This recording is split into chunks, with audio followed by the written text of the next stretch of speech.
Bonjour à tous, voilà, c'est la première fois que je fais ça. Je voulais vous présenter un livre sur Bruce Lee. Alors vous allez me dire un livre de plus sur la vie de Bruce Lee, mais non, pas forcément. Là, on va pas forcément nous parler d'arts martiaux, de Jeet Kune Do ou ce genre de choses.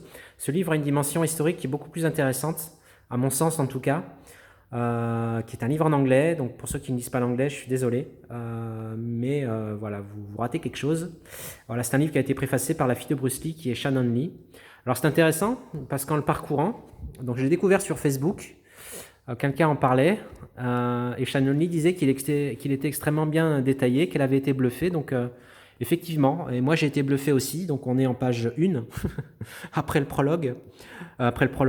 préambule, où on nous parle tout de suite du professeur Walid Jay, donc le fondateur du Small Circle Jiu-Jitsu, où on nous explique donc dans les premières pages de ce prologue que le professeur Walid Jay réalisait une cérémonie tous les 6 mois, une cérémonie hawaïenne, où on faisait cuire un cochon et on faisait une exhibition d'arts martiaux avec toute la nomenclatura des artistes martiaux de la région de San Francisco, de la Bay Area.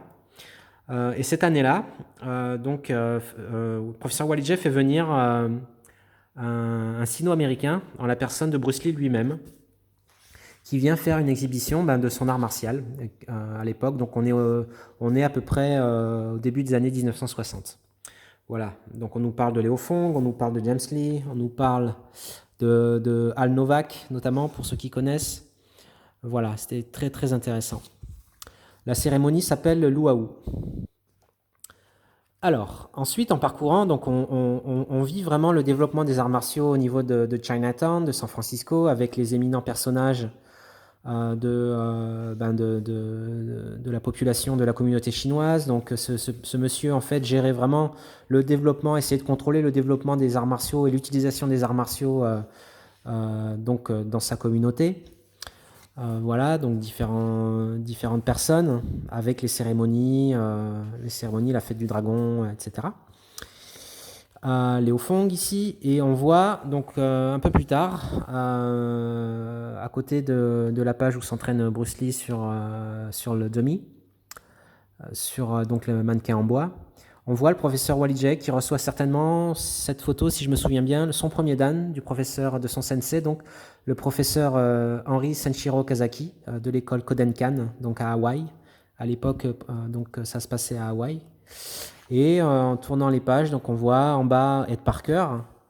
On voit ici donc le professeur Okazaki avec Bernice Jay, donc la femme du professeur Walid Jay, ici, qui était aussi une pratiquante du Danzanryu, donc la forme de Jiu-Jitsu pratiquée par Okazaki.